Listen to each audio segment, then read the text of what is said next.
Medyo mabigat ho yung kanyang tanong. Napaisip nga ako, masasabi ba niyang great is thy faithfulness? Kuya, medyo mabigat ho pero kasi kuya, ito pong tanong na to is rated R.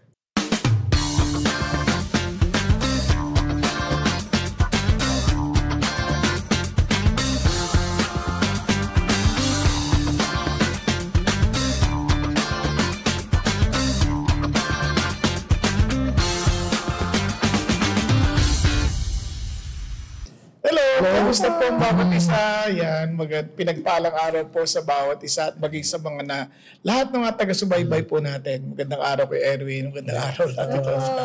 Maraming salamat po sa patuloy niyo po magsama sa amin dito sa Payong Kapatid. At maasa po kami na kami po ay talagang nakatutulong sa mga issues ng iba't ibang pinagdadaanan ng ating mga kababayan na hinihingan pala nila ng payo. Ayun po. Sige po, kay Ate Tosca, tayo na po'y magsimula. Opo, pero alam po mga kuya, every time na gigising tayo sa umaga, talagang, Lord, thank you, ginising mo na naman ako. His mercies are new every morning. Great is thy faithfulness. Pero mga kuya, ito pong tanong ko. Tanong ka agad, grabe. Tanong ko. Kasi kuya, nasasabi ko? Para kami ini-interrogate nito eh. Hindi kasi mga kuya, syempre, kaya ko nasasabi yun kasi maganda gising ko eh. Paano naman po sa mga kapatid natin na nagtatanong? Ito po, may tanong po tayong bago. Medyo mabigat ho yung kanyang tanong.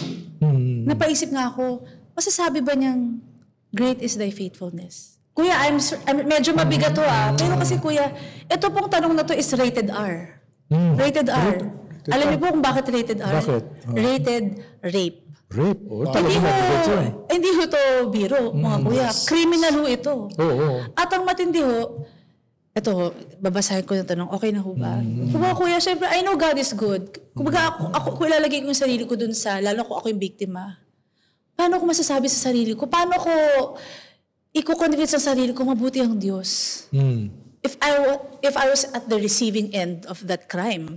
So ito po ang tanong, what if yung tatay ni-rape ang anak, babalikan pa ba ng nanay yung tatay? Ni-rape yung anak. Yung tatay ang nang-rape sa anak. At syempre, yung nanay. Kung nanay ka, anak mo yung ni-rape, tapos ang nang-rape pa yung asawa mo. Malamang yan, may traumatic experience na yung bata.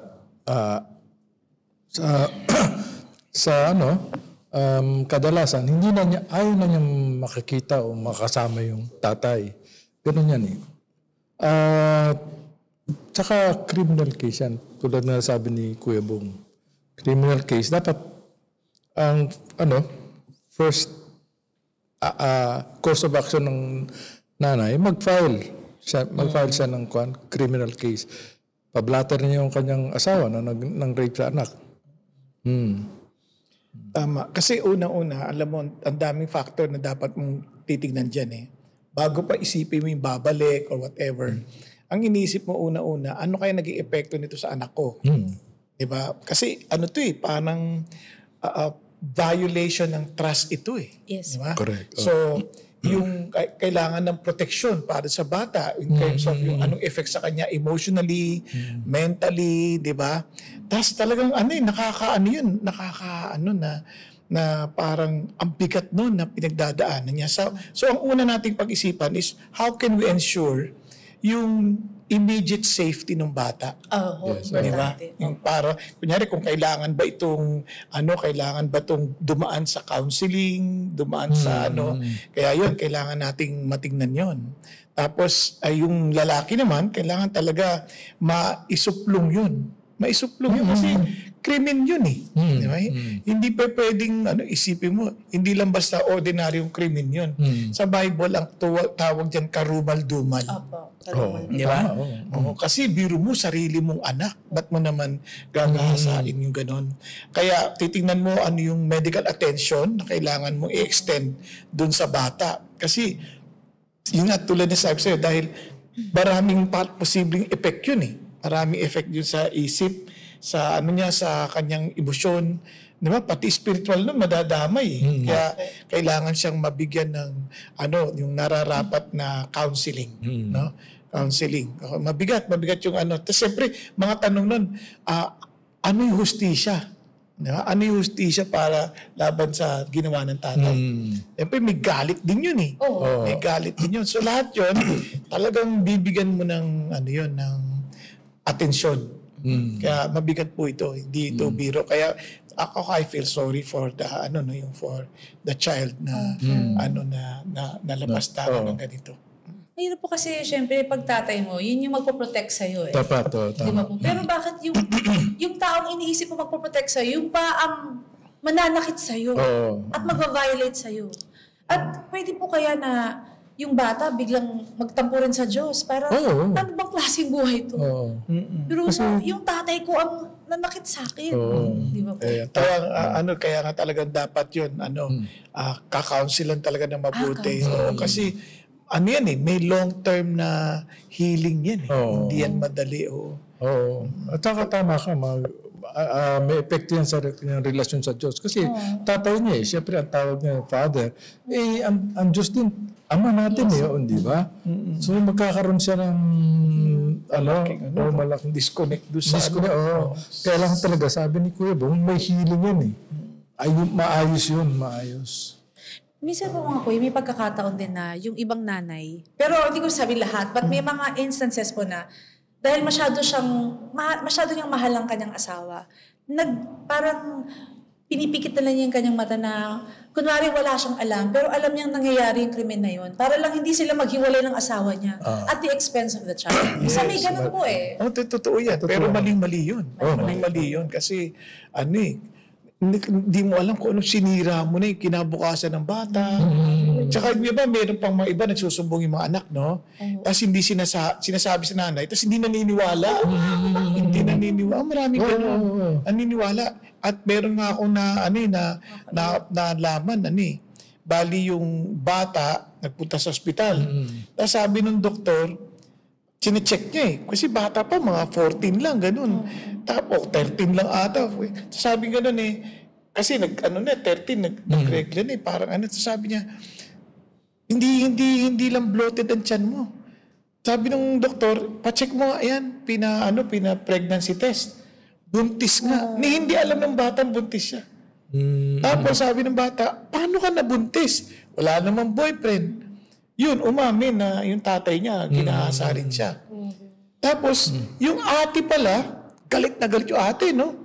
Kasi nakapag-asawa yung ate ng maaga para makaalis ang bahay. Kasi ginagahasa na rin siya ng tatay niya. Nauna pa pala yun. Nagsumbong siya sa nanay, hindi pinakikinggan. Yun. So may mga ganyang cases. Yun ang mali ng nanay. Kaya sa totoo lang, pag ang bata nagsasabi, hindi naman magsasabi ng hindi totoong na pagdaanan Alam nga, sisirain niya lang yung tatay o kaya amain. Kasi minsan, stepfather, mga ganun Okay. So yung mga nanay hindi naniniwala. Nung nalaman yun, talagang galit na galit yung nanay, no? Yun, kaya pati yung nanay kailangan din ng counseling. Dapat yan. Hindi lang yung bata. Tapos isusumbong mo sa pulis talaga yung talagang dapat ma-demand at makulong yung tatay. Hindi natin siya pinakukulong dahil hindi tayo nagpapatawad. Pinakukulong siya dahil gusto natin yung maayos siya, yung magkaroon siya ng realization ng kasukdulsuk, yung karumal-rumal niyang ginagawa. So, mga kuya, ito po tanong ko. Based on our question, tama po ba na ipakulong ng anak ang sarili niyang tatay? Pagdating dito, kumisan, sabi mo, kinakampihan ng nanay yung asawa kaysa yung anak. Pero hindi yung relationship ang issue. Ang issue kung ano yung tama, ano yung mali. Ang issue dito, yung tatay may ginawang masama. Krimen. Krimen. Dapat mabigyan ng hustisya. Justice. Yun ang issue. More than the relationship. Kasi nandyan na yan. Given na yan. Yung asawa yan. Kahit na nasa bilangguan yung lalaki. Yung anak pa rin yan. Kahit magkagalit pa yan. Pero ano ba talaga ang tama? Sa akin, ang point of view ko, dapat talaga ipakulong justice. Kasi ano na yan hindi na between you and me, ganun. Pag criminal yan, lalo na pag rape. People of the Philippines yan Lalo minordidad po ang... people. So, kasi sinira mo yun, may effect yun sa buong society. Siyempre, biro mo yung batang yan, sa halip na maging productive yan, sa ngayon, kung hindi yan masasalo ng tama, biro ba, magiging ano yan, magkakaroon ng mas tinding trauma yan pag hindi yan naayos. Biro mo, matatanggalan tayo ng isang mabuting kumbaga citizen ng bayan. Isa lang, malaking bagay na yun. Yung pamilya, basic unit of the society yan. Diba? Sira na yan. So, kailangan mabigyan ng tamang counsel yan para hindi masayang yung buhay ng bata. Na yung kanyang mess, maging message. No? Parang, kasi diba, parang yung trauma niya, maging, maging blessing naman sa iba kung ma-handle ng tama. Yung tatay naman, nandun yung justice, and at the same time, gusto natin siyang magkaroon ng matuwid na pag-iisip na sana bumalik sa kanyang senses, na makilala niya si God, no? And ngayon, siyempre, pag may consequence talaga yung kasalanan, di harapin niya yun, diba? Para nang sa ganun, matigil din yun. Kasi ilang pa mabibiktima nun. Kung magkakapatid yung dinali, paano pa? Diba? Hindi lang isang buhay. Ang dami ng buhay nun. Kasi mga kuya skandalo, iniisip ko po yung iba po kasi, para lang hindi maka-apekto sa society, sa komunidad, tinatago na lang nila kung ano yung nangyayari sa pamilya. Sa pamilya, Para, huwag natin sabihin sa iba, kahit nangyayari na yun sa loob. Para lang, hindi tayo maiskandalo o kaya baka maiskandalo yung church natin o kung ano man ang komunidad o kaya baka may katungkulan o baka kilala sila sa komunidad. Itago na lang natin. Oo, hindi. Ang totoo niyan, may tatago mo yung pansamantala. Pero ang effect niyan sa bata, kaya marami magiging rebelde o kaya naman hindi na sila magkakaroon ng tamang pakikipag-ugnayan sa kanilang opposite sex. Dahil isip nila, ito, abusado itong mga ito. Kung tatay ko nga, inabuso ko Diba? Tapos magkakaroon sila ng kakaibang yung maraming consequences na hindi mo maipapaliwanag basta-basta. Minsan mawawala ng gana sa pag-aaral. Iba karamihan yung negatibo biro mo, kala mo lang na ayos mo, pwede pang mahulog sa drugs, o iba nga, magtutuloy-tuloy, hahanap-hanapin, magiging prostitute. Kasi nagkaroon ng experience Yun ang malungkot dyan. Hindi natin alam talaga kung ano pa mga posibleng mga effect doon sa tao na nabiktima. Tapos yung isa naman, yun, pag nagawa niya na yun, uulit-ulitin na naman niya yun. Baka ibang tao na naman. Kaya hindi natin alam Kasi addiction din yun Para gawin mo yun sa anak mo, addiction yun may tinatawag naman generational sins Napapasa mo yun Ay, ganun. Oo. Di ba yung pagsisinungaling kunyari ni Abraham na ginaya ng kanyang anak. Hindi pa niya nakita Hindi pa niya nakita yun. Hindi pa siya nakita. Tapos ginaya din ng anak ng anak. Mas masahol. So, kailangan itama na ho natin. Itama na yun. So, kailangan idaan po sa tamang proseso. Due process. Yes. So, kukuha silang lawyer. Parang wala silang pambayad ng lawyer. Meron na mga public attorney's o office. Mga pao. Alam mo pag minority, talaga kung malakas ang kaso sa ganyan. Kaya nga pwede mong dalhin sa bantay bata. May mga may mga tamang agency na ito nga, alam ko may listahan ako dito na yan. Merong Council of Welfare for Children o Makabata Helpline. Merong siyempre sa Philippine National Police, kailangan yung mga Women and Children Protection Center, yung mga ganyan. Child Protection Network, yung Child Protection Unit ng Philippine General Hospital. Ayun yung mga sample. Marami makakita ko na listahan dito. O kaya po sa local government unit po niyo, sa city. Sa barangay. Lapit ka na sa barangay. Meron yan Kasi criminal case yan I-report ka agad. At pag medical legal, importante po yan. Yes. Tsaka yung mga medical, yung mga medical support, importante yun. Yung mga medical support. Kasi pwede namang maagapan ba?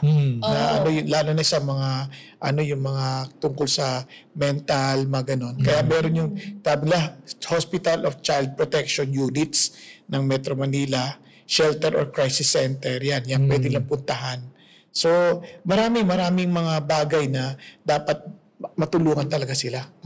Pero ito pong tanong ko mga kuya. Nangyari na nga po yung krimen or yung victim. How can they see the goodness of God in this situation? Nako. Siguro pero Kasi kuya, ako po yung naging victim. Kahit sabihin mo sa akin mabuti ang Diyos, baka mahirapan ako maniwala. It takes some time. Kailangan dyan, akayin ka, may taga-akay sa'yo. Hindi mo magagawa siguro mag-isa yan. Pero crucial ang parents dito. Paano po? Yun Yung nanay o kay mga kamag-anak. Kasi crucial sila on how to handle it. For example, sabihin na natin hindi naman tatay muna ang nag-rape. Meron tayong mga kwento, kakilala na rape, pero sinuportahan ng mabuti. Today, galing na counselor, na imbitahan pa ma-interview, naging writer pa ng libro, di ba? Wala lang privilege sabihin yung pangalan kasi siyempre, pero mapapanood yun naman sa online yan. Andyan, may ganun mga kwento. So, naayos naman. Ibig sabihin, redemptive ang Christianity. Kasi ang Diyos, kumbaga, may mga bagay na hindi natin maintindihan, but when you place it in the hand of God, naaayos niya yun . Yun yung mga terminology, yung message, mess, nagiging message. Yung test, nagiging testimony. Yung scar, nagiging star. So, maraming ganun . So, hindi yan katapusan ng mundo. Kaya, kita nyo na lang, halimbawa, sa Bible, si Joseph, binenta ng sariling kapatid. Di ba? Parang kung isipin mo, grabing sama naman ito. Naging katulong. Tapos pinagbintangan ng rape, nakulong. Pero, yung lahat na experience na yun, nung makita na ni Joseph yung pinakadahilan ng Diyos, tapos naging prime minister siya ng Egypt, ano sabi niya? Sabi niya, pinadala ako dito ng Diyos to save many lives. Hindi yung kapatid ang inisip niya nagbenta sa kanya, hindi yun . In God's sovereignty, hindi man natin magagap lahat, hindi natin maintindihan lahat, but if you will trust your life to His great plans, kaya sabi ng Bible, all things work for good for those who love God and walk according to His purpose. Hindi naman all things work for good . Kunyari, only for those who love God and walk according to His purpose. Kailan magsasubmit ka dun . Nang sa ganun, yung plano ng Diyos, in the imperfect world, He can turn it into something good, na talagang worthy of praising Him. Kaya kahit na isip mo, sama ito, how can I thank the Lord? Merong gagawin ng Diyos para dito. Naalala ko merong kambal. Ang pangalan isa si pessimistic, yung isa naman si optimistic. Okay po. Di ba? Si pessimistic, lahat ng nirereklamo. Tapos, binigyan siya ng birthday nila. Siyempre, kambal, sabay yung birthday. Yung pessimistic, binigyan ng napakagandang Lego na malaki. Talagang makakabuo ng Voltes 5. Ganun, mahal yun. Nako, nagrereklamo. Bakit daw wala si Messenger C? Tapos si Voltes 5 lang yung mabubuo. Ang sama ng loob niya. Kasi pessimistic, lagi nakita problema . Si optimistic, binigyan ng, biro nyo, dumi ng kabayo. Dumi ng kabayo? Regalo? Regalo. Naku, tuwang-tuwa. Ang saya-saya, sabi niya. Tapos nagtatakbo sa labas, sabi niya, saan ka pupunta? May dumi ng kabayo. Di may kabayo. Nasaan yung kabayo? Nasaan yung kabayo? Ang iniisip niya yung kabayo, hindi yung dumi. Diba? So, ganun din sa buhay.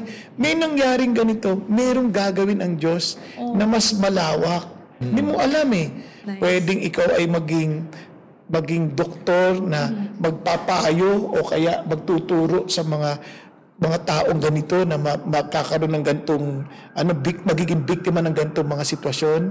Pwede ka magkaroon ng counseling kumbaga maging counselor ka para sa mga tulad nito. Kasi di ba yung minsan kung anong pinagdaanan natin at napagtagumpayan, alam natin paano natin i-navigate. Di ba? So may tuturo mo sa iba kung paano. Kaya minsan kasi sa dami ng ganyang nangyayari, kailangan nila ng tulong . Di ba? Minsan hindi maka-identify yung iba dahil wala silang ganong karanasan. Pero kaya hindi pa tapos ang mundo sa kanya. Mayroong pang kinabukasan. Ang galing mo kasi, kuya, yung mga nagkakaroon ng mga ganung problema, parang sila pa yung nakaka-relate. Parang madaling makarelate sa kanila yung mga victims. Kasi, kumbaga parang feeling ng victim na, naiintindihan ako niya. Yes. Yung pala kasi pinagdaanan din niya. Pinagdaanan niya. Kaya yun ang pinakamagandang counselor. Yung mga may experience na dun sa mga bagay na yun. Yeah. Kaya yung, di ba, nakakapagsuot pa ng libro eh. Yung istorya nila, ilalagay nila. Kaya, Pero kuya, can you overcome that problem on your own? Parang di kaya ko to. Malakas ako, pinalaki akong independent. Kaya ko. Pag andun na sa yung actual presence ni God, oo, sabihin natin, pero wala ako kasi nakikita sa Bible na mag-isa siya na nag-triumph eh. Pati si Elijah nga eh. Na-depress yun eh. Mag-isa lang siya. Great man. Elijah. Oo. kaya kailangan niya ng Elijah eventually. Hindi siya na Elijah ng Panginoon. Mag-encourage sa kanya. Kailangan natin. Kasi we're made for each other. Kaya nga family. Kailangan po natin ng tulong. Yes, siyempre. Mahirap kasi humingi ng tulong minsan, kuya. Parang ako hingi ng tulong. Pride yun eh. Pride din yun. Kasi tatandaan mo, walang nananalong mag-isa. Ganun ho? Wala. Tingnan mo ha. Ulitin ko lang. Di ba, ikaw, pinanganak kang panalo. Si Erwin, pinanganak. Walang taong pinanganak na talunan. Lahat pinanganak na panalo. Paano ko nalaman? Kasi para mabuo isang tao, 500 milyong similya ang naglalaban-laban. Di ba? At yung pinakamalakas, yun ang nanalo. Sabi nila, paano kung in vitro? Pinili pa rin ang pinakamalakas. Para mabuo. Kasi hindi rin, digmaan pa din yun. So, ibig sabihin, nung nanalo ka, di ba, out of so many, nanalo ka, may tulong ng, doktor, o kaya ng midwife, ng nanay, yung tatay, involved.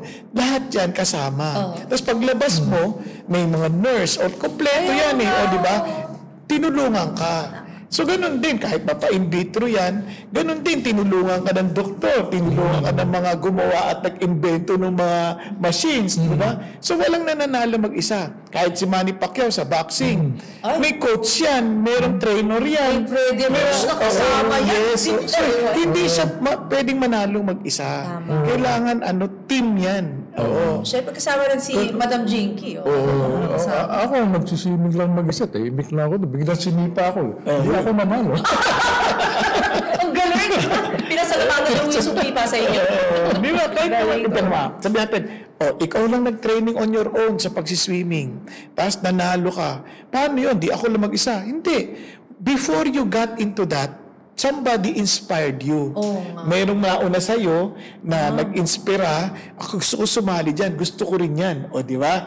That alone, hindi yan nag-burst out of lang na parang, wow, sasali ako dito, magka-practice ako dito. Hindi, something inspired you. Pag sinabing ganun, kunyari, na-inspire ka lang talaga. Sino nag-invento ng paligsahan ng swimming? Ayun na nga. Di ba? May nag-invento yan. So, kasama pa rin yan sa factor why you have now that opportunity to win. Di ba? Kaya hindi pa pwedeng, ikaw lang mag-isa. Hindi pa pwede yan. Naalala ko po yung kinote ni Pastor Erwin. Ay, ni Kuya Erwin.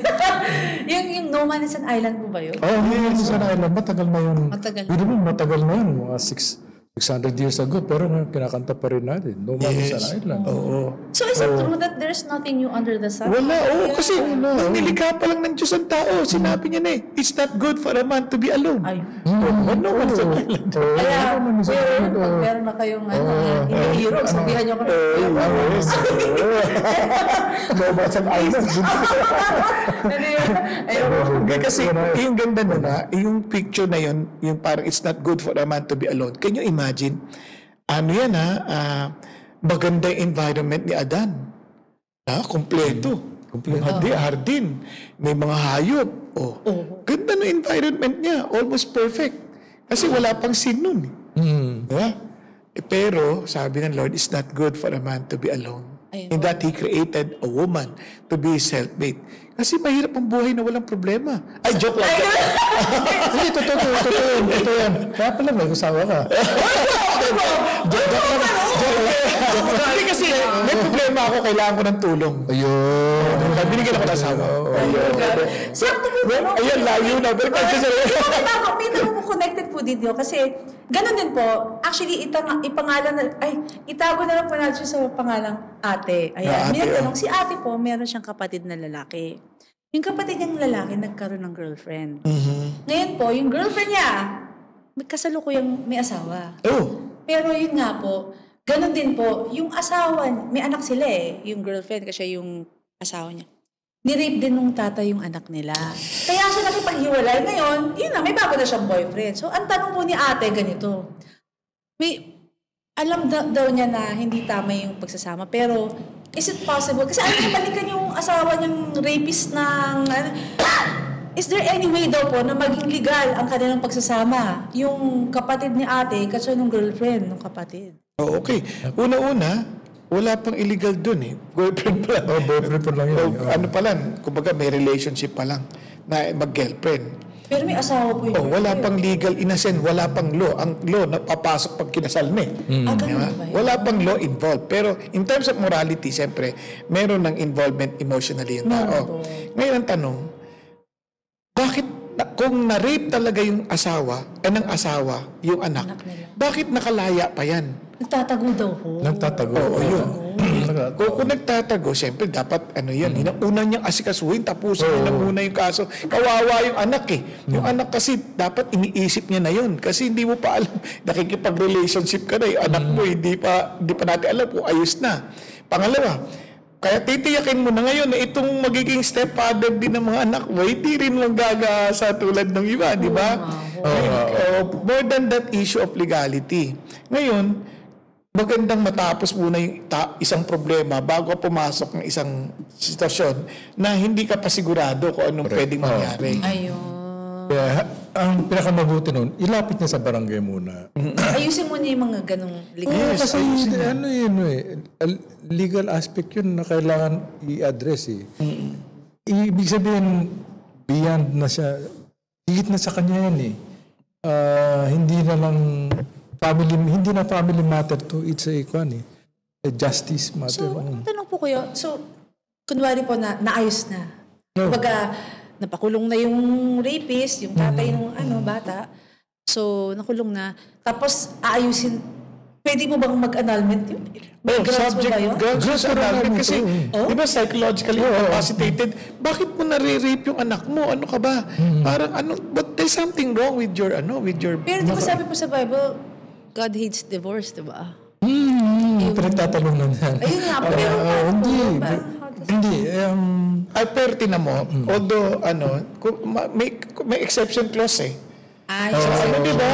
Except for immorality. Itong immorality na to, grabe. Anak mo to diba? Kaya nga may tanong dyan if God hates divorce, bakit sabi ni Jesus Christ, if you divorce your wife except for immorality, ibig sabihin tinatanggap ni Jesus Christ yung divorce na ang grounds immorality. Bakit yun? If God hates divorce, tapos, sa case na yun, immorality matindi yun kasi anak Tapos si Paul din, sabi niya, yung if an unbeliever leaves, go ahead, you're not bound under the law. Para sa kanya, abandonment is a ground for divorce. Sasabihin mo, God hates divorce. Andyan Tapos sa Jeremiah, mababasa mo, si Jeremiah, si God, dinivorce niya yung Israel. Paano niya explain yung God hates divorce ngayon? Hindi, pero kumbaga, ang sinasabi ito, generally, ayaw siyempre yung Diyos yun. Yung masira yung family o mahiwalay. Ayaw niya yun. Kaya lang, there are cases na talagang because of the evil of man, di ba? Yung evil ng human heart. Minsan, nagpupigay ang Diyos ng provision to protect yung wife, to protect the family. Kaya ganun. Kaya hindi naman necessarily, yes, you may say that na he hates it, pero alam din niya yung limitation na dahil sa nasa imperfect world pa tayo, wala pa tayo sa langit, na by being with that guy, kawawa, lalo mong sisirain yung buhay ng buong pamilya at saka mga anak may difference yung hindi mo maintindihan At just, pag nakulong pa yan, life imprisonment yan Di ba? Di ba? In fact, kung meron nga tayong death penalty, patay na yan Kasi yun lang, naalala niyo yung last din nung meron pa tayong death penalty. Rape ang case dun Anak din ata yun ni rape, Sino ba yun yung, basta, mayroong case din ni lethal injection. Chigaray, hindi ko alam. Hindi ko na maalala eh. Basta, yun, Kasi, parang... hindi pa yata ako pinapanganak nun eh. Oo nga eh. Pero nabasa ko lang sa kasaysayan yun eh. Ayun naman. Kasaysayan talaga.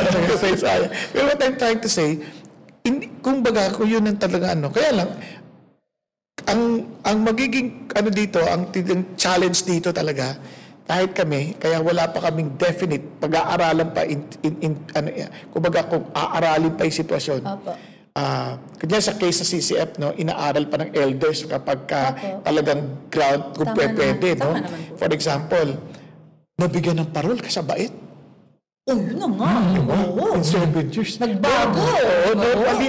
Pero sa totoo lang, yun, very hypothetical yun. Kasi, normally, ang limitation yan, parang without the privilege of parole, di ba? May mga ganung kasi, o kaya naman, after 25 years. Without the privilege of parole, after 25 years, ganyan. O within 25 years. So, parang, may, mabigat kasing kaso yun. So, with that, in that case, yun talaga, mayroong ground na pag-aaralan pa yun kung sakali man na, na pwede pa siyang, yung babae, mag-asawa o hindi. Depende sa desisyon ng babae pa din yun. Talagang we need each other po talaga, to win the life. Oo. Kaya, medyo, masalimuot, pero, generally, because of immorality, pwede niyang iwalayan. Pero based on the law. Tsaka kung dapat magpa-counsel yung lalaki. Yes. May problema yan eh. Tsaka, nagtatago. Paso, problema dito, nagtatago. So, hindi ma-present yung mag-iintay yung babae ng 7 years. Kasi 7 years, pag hindi mahanap, presumed dead. Presumptive death ang Grabe, dami po natutunan mga kuya. Kaya mga legal aspect pa eh. Kaya hindi naman natin mga lawyers maybe one of these days pwede tayo mag-invite tayo ng lawyer para ma-discuss din yung talagang mas presumptive death talaga. Thank you po sa mga advice pa niyo mga kuya. Pero maniniwala po ba kayo na hihingan ko na po kayo ng words of encouragement? Yes. Ayan po. So, mga kuya, alam mo mabigat po ang topic ngayon. But, baka po kasi may nanonood na biktima nga na nagkaroon na sila ng experience. How can we encourage po ang ating mga kapatid, yung mga nanonood na may pag-asa pa ba ako? May pag-asa pa ba yung buhay ko? I mean, pwede pa ba akong makipagsabayan sa mga kasamahan ko? Sila magaganda buhay ako, para sira na buhay ko eh. Paano ako makaka-move forward? Pwede pa ba akong mabuhay ng normal? Ayan. Sige. Well, ang sinasabi sa Biblia yan, magpakumbaba ka, be humble before God. Sabi niya kasi, God gives grace to the humble. Siya ang bahalang magtayo sa'yo. Hindi ko alam kung ano yung mga paraan ang gagamitin ng Diyos, pero hindi kanya pababayaan na hindi magamit. Kasi ang paniniwala ko, ang layunin ng kaaway natin ay huwag tayong maglingkod sa Diyos. Nakaupo lang tayo sa silya, sa upuan, sa simbahan na hindi nagagamit ng Diyos sa kanya kaharian. Pag nangyari 'yon, sa tingin ko meron ng victory na konti yung kaaway. Kaya tayo, ang plano ng Diyos sa atin ay maiangat, maitaas para maging part ulit ng kanyang army. Army tayo eh. Hindi pwedeng kulang ka na ng mga sundalo, kawal para labanan yung kasamaan. Kailangan nandoon tayo parati. Kaya ang feeling ko, Diyos mismo ang mag-aangat sa atin. Lumapit lang tayo sa Kanya. Sabi sa Bible is, submit to God and then resist the devil. So, magkasama yung dalawa. Kung paano natin i-resist the devil, mauna muna yung submission sa Diyos. Alam mo ninyo, medyo masakit pong isipin kung kayo po ang biktima ng pagsasamantala ng mga ibang tao. Mapatatay mo yan o ibang tao yan. hindi ho yan madali. Kasi bagamat siyempre ako, I cannot identify too much kasi wala naman akong ganung karanasan. Kanya lamang, iniisip ko na lang kung sakaling anak ko yan. Diba? Hindi ho yun madali, masakit ho yun. Pero paano ho ako makakapagsimula ulit? Meron po akong magandang balita sa inyo. Sabi ni Jesus Christ, therefore if any, sabi ni Paul, therefore if anyone is in Christ, he is a new creation. The old has passed away, behold, the new has come. Kung sakali man po na meron tayong ganong karanasan at tayo po ay isa sa mga biktima ng kasamaan ng tao, ito lang masasabi ko, hindi pa ho tapos ang lahat. Because we can start anew. No?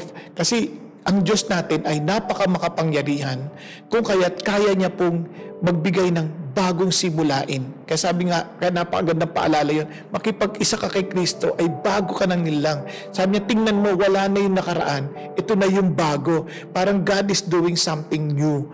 Kaya ho, isa sa bahagi din ng pangako ng Panginoon. At sabi nga rin ni Paul, sabi niya, ang prayer ko sa inyo, mabukas ang inyong mga mata nang makita nyo yung kadakilaan ng inyong pag-asa ng panawagan nyo mula sa Panginoon Diyos. At ang kanyang walang katulad na kapangyarihan na kumikilos para sa mga nagtitiwala sa Kanya. Ang kapangyarihang katulad ng kapangyarihang bumuhay muli kay Hesukristo na nailuklok siya sa kataas-taasan doon sa heavenly realms, sabi ni Pablo. Kaya kung yun po ay isang katotohanan ibinibigay sa atin ng Diyos, lahat tayo, we can overcome our yung messy circumstances dahil mas makapangyarihan ng ating Panginoon Diyos. If we will just surrender our lives to Him and allow Him to really work in us and use our mess to make it as a message. No? Kaya ho ang Diyos ho ang ating pong lapitan. Lumapit ho tayo kay Jesus Christ dahil siya po ang ating totoong pag-asa at totoong buhay. Siya mismo nagsabi, ako ang katotohanan, ako ang tanging daan, ako ang buhay. Walang makaparoroon sa Ama kundi sa pamamagitan ko. Kaya if we have Jesus, He will give us life. If we have Jesus, He will show us the way. If we have Jesus, isipin nyo, siya yung truth na mapapanghawakan natin that will give us freedom. Kasi ang kasinungalingan sasabihin sa atin, wala ka ng pag-asa, tapos ka na dahil sa iyong naranasan. Pero the truth is this, may pag-asa dahil si Jesus ang bagong buhay, si Jesus ang ating daan, si Jesus ang maglalapit tayo sa Ama na totoong nagmamahal sa atin, na totoong magbibigay ng kaayusan sa ating mga buhay na magulo. At purihin ang Panginoon Diyos sapagkat siya ang nagmamahal sa atin ng lubos. Sa katunayan, ibinigay mismo ng Ama ang kanyang sariling anak, si Jesus Christ, para tayo po ay iligtas. Kaya naman po, kung tatanungin natin, ba't pinahintulot ng Diyos ito? Balik ka ho sa krus. Bakit pinahintulot ng Diyos na si Kristo, ang kanyang sariling anak, ba ipako sa krus? Yan ay alang-alang sa atin. Dahil tayo po ay nabubuhay sa isang makasalanang mundo na kailangan po ng kaligtasan mula sa isang mapagmahal at tunay na makapangyarihang Diyos. Kaya lapit po tayo kay Jesus Christ. God bless you po. Praise God po. So, totoo po pala His mercies are new every morning. I can start a new one. So nga kuya, alam kong mahirap yung pinagdadaanan sa tanong na ito, kaya naman masasabi ko, umulan man, umaraw. Bumagyo. Kung kailangan niyo po ng payong, andito po ang Payong Kapatid. Mga kapatid, alam niyo po masaya po kami nakakasama namin kayo every Tuesday and every Saturday. Pero syempre mga kapatid, ang tanong ko po naka-follow na po ba kayo sa ating mga social media pages? So okay lang po bang sabihin ko po sa inyo ang ating mga social media pages? Syempre, unang-una sa lahat, meron po tayong Payong Kapatid official Facebook page. Meron din po tayo sa YouTube, Payong Kapatid PH, at syempre po, sa mahilig mag-Spotify audio, diba? Meron po tayo sa Spotify podcast. At syempre, meron po tayong NGL. Ito po ay pwede kayo magtanong anonymously. So ito po ay meron tayong NGL link at meron po tayong NGL QR code. Ayan po, just scan the code lang po mga kapatid. At syempre po, may bagong-bago po tayo Instagram account. Yan po yung mga request ng ating mga kuya. So, paano po tayo mag-IG? Punta po kayo sa Instagram account at mag-download lang po kayo ng Instagram and follow us at payongkapatid.ph. age. Kung mahilig po kayo sa mga inspirational content, yung mga nakakagaan ng loob, ito po ay para sa inyo. So mga kapatid, masaya-masaya kami at lagi tayo nagsasama-sama. At syempre, blessed na blessed tayo sa payo ng ating mga kuya at lalo pa tayo lumago sa ating relationship with Jesus Christ. So mga kapatid, see you soon!